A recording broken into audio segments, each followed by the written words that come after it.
So now we're going to get started. We're actually going to create an ad. So this part, in my opinion, is actually pretty easy, but this is where everyone gets confused. So once you get to your business manager screen, the first thing you're going to do is you're going to hit create.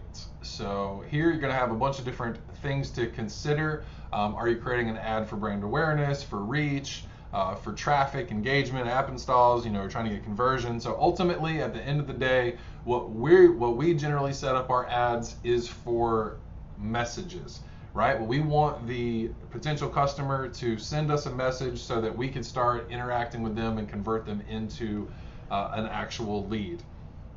You can put the name if you want.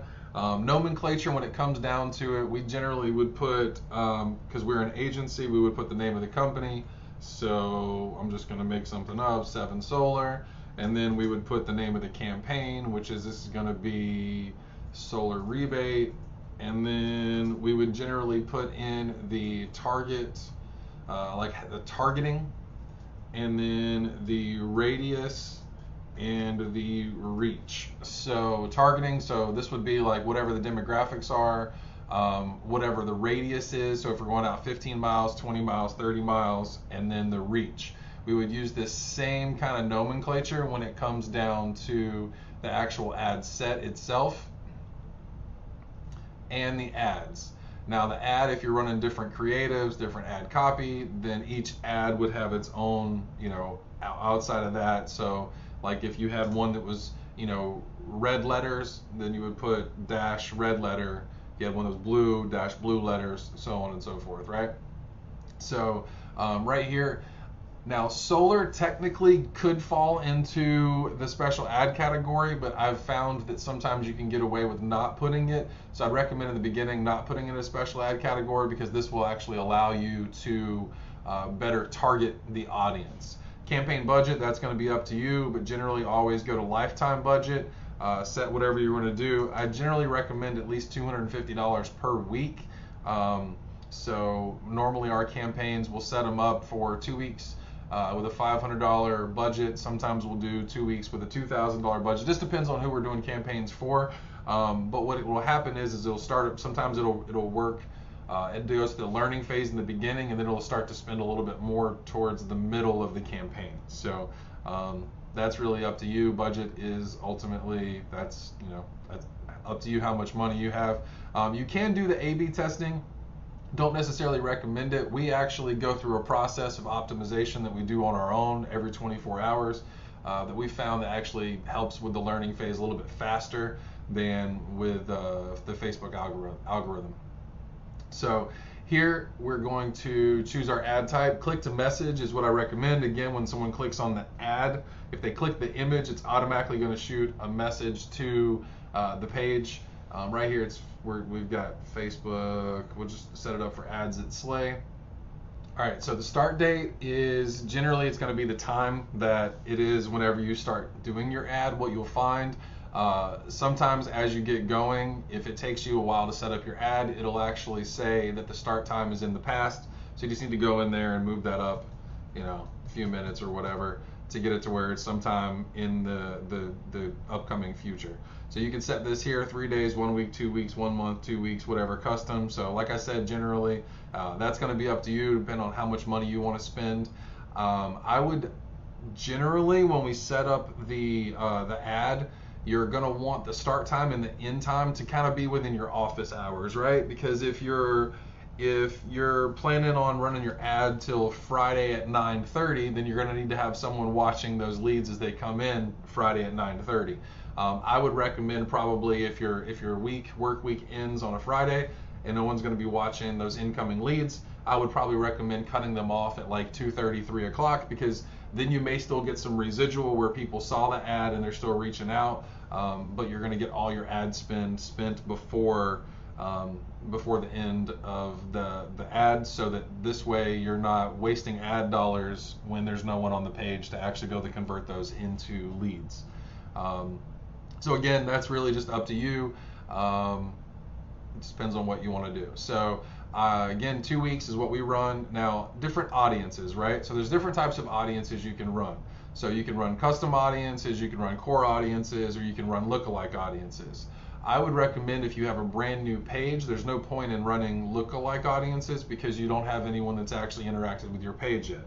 Now, if you have your website, I would say go ahead, get your pixel placed on there. I'll make a post, another video in the kind of the bonus sections. It'll show you how to install a pixel on your website.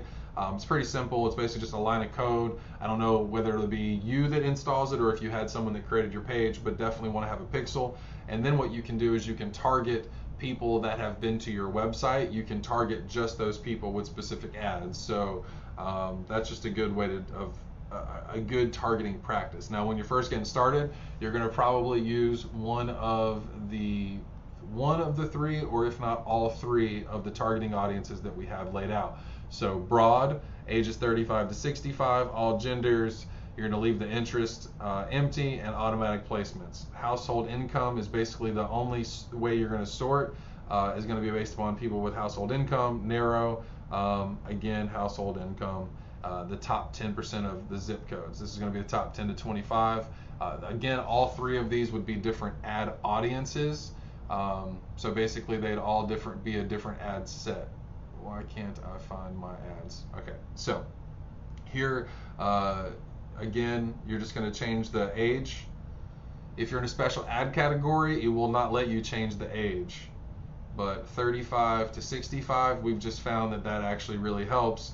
One thing that you're definitely going to want to do is you're going to want to change the location, right? So you don't want to be targeting the whole United States unless you serve the whole United States. But if you look over here, your estimated audience size is huge. So you're going to be wasting a lot of ad dollars to try to get to those people.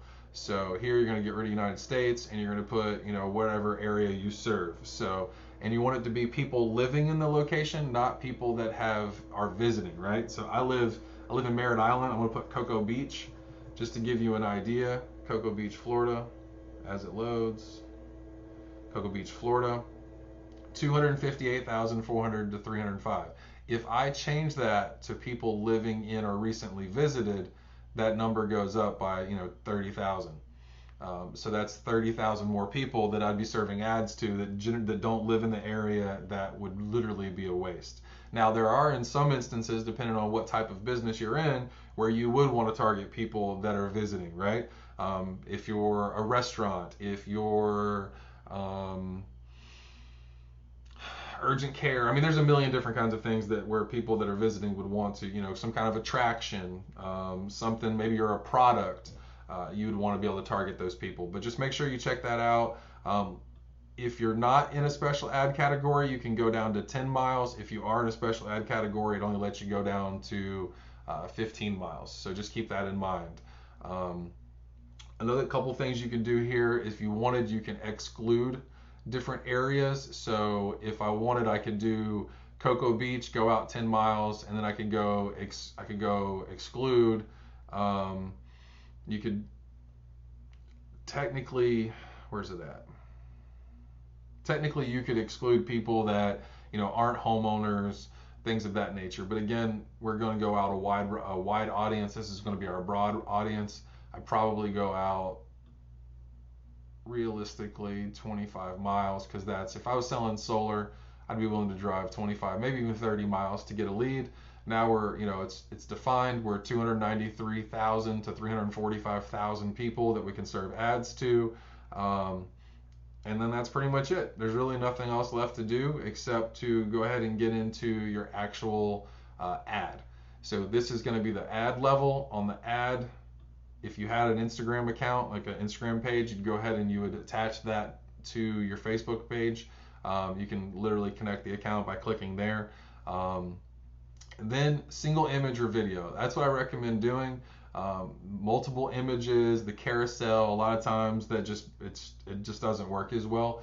All you're going to do is hit add image. You see here we have a bunch of different images. None of those are the images that I actually want to use. Go over here. I've already selected my ad. All you got to do is drag and drop. Maybe. Upload.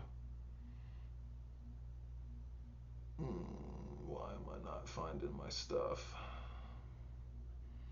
Desktop.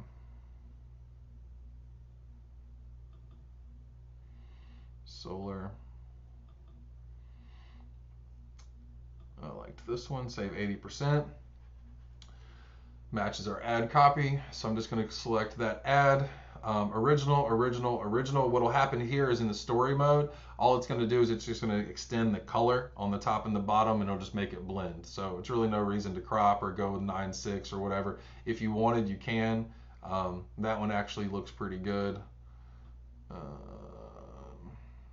think I kind of like the original there. Original there looks good. So once that's done, you just hit done. It's going to go ahead and add your ads over here.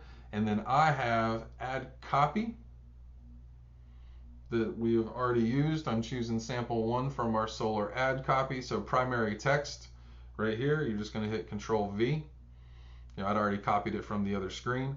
And then as we talked about, you want some good information to be seen before it says see more. So solar rebate program, Virginia residents may qualify for massive discounts.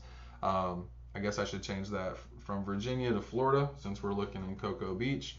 So that's one of the things you'll have to change in the ad copy. Just make sure you look through it, make sure you're not saying anything that doesn't make sense, doesn't make sense with your brand. You know, some people run stronger hooks than others. So just make sure you look over everything before you finalize it. So that's pretty much that. Now, headline, right? So this right here is actually what shows up right here on the ad, chat and messenger. What we like is book your VIP appointment now, right? And then you can add another headline option.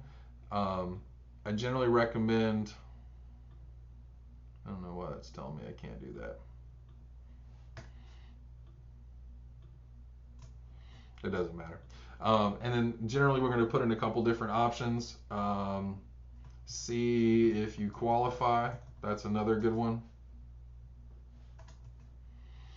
And then maybe one more might be lock in your savings today. And then just let it roll. And then that's that. And then your call to action, generally you want that to be sent a message. Start conversations if you wanted. This is kind of cool. If you want, depending on the ad you're running, you can actually hit edit. This wasn't working for me earlier. I don't know if it's going to work now. Just something's up on my computer. They're having issues with it, whatever it is. But if you hit edit, you can actually update and you can make it where there's frequently asked questions. So if you've had a lot of people saying, hey, how do I lock in these savings, right? Or how do I see if I qualify?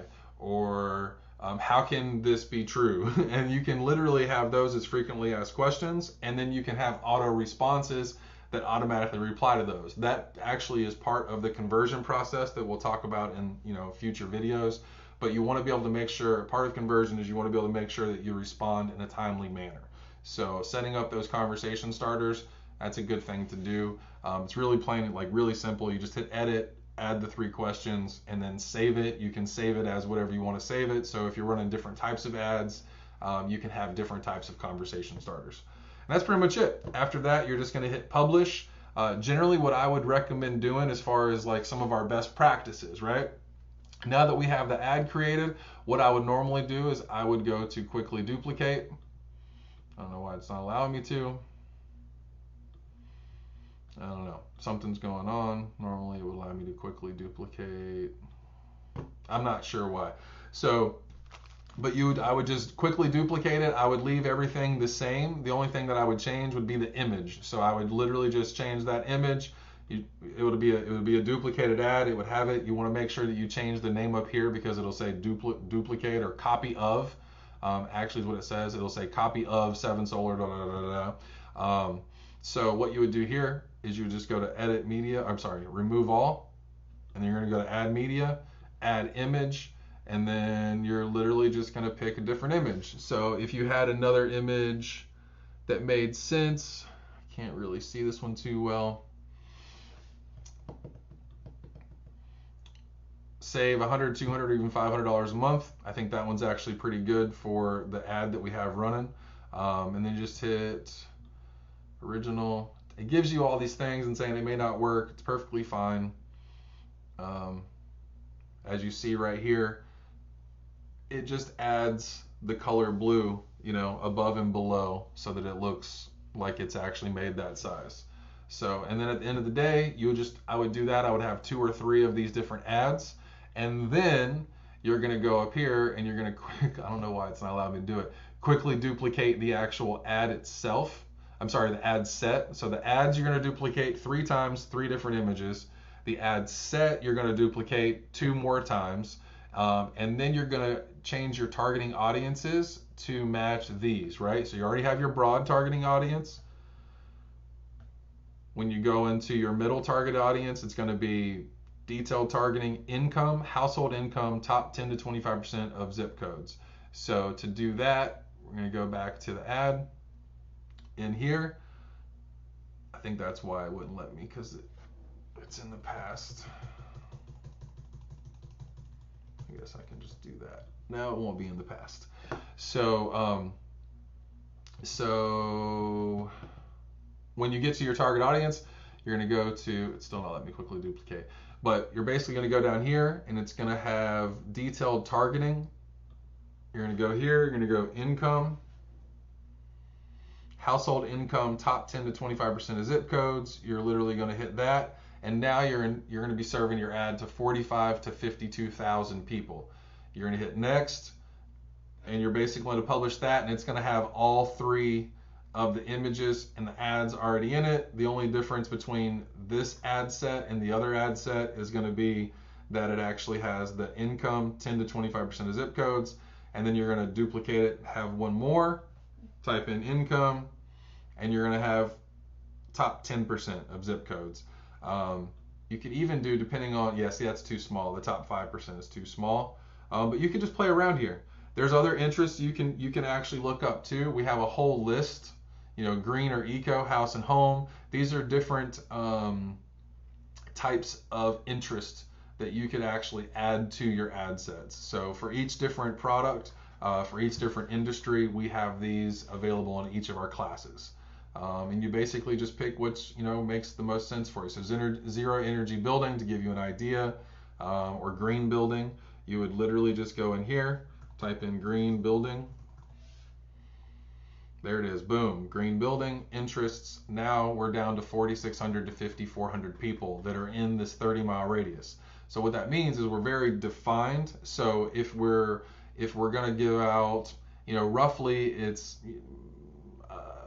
$2, $3, $4 per 1,000 impressions. So you could literally serve every single person that matches this demographic. You could serve them all an ad for 50, 60, 70 bucks. So you don't have to spend a whole bunch of money to get in front of the audience that you're looking for. The more defined your audience is, I would recommend having more ads. And by more ads, I mean more different creatives, more different images. Because what happens is if you let's say you're paying and you've got 100,000 impressions, but you've only got 4,000 people, then those people are going to see that same ad 25 times. So if you have 3 different ads, now they're going to see the 3 different images, you know, whatever 25 is divided by 3, about 8 times each. So that's just kind of some basic understanding. I hope you understand how to set up these ads. It's pretty simple. If you have any questions, literally just go back and watch it again, and then there'll be more information on kind of our best practices in the videos to come.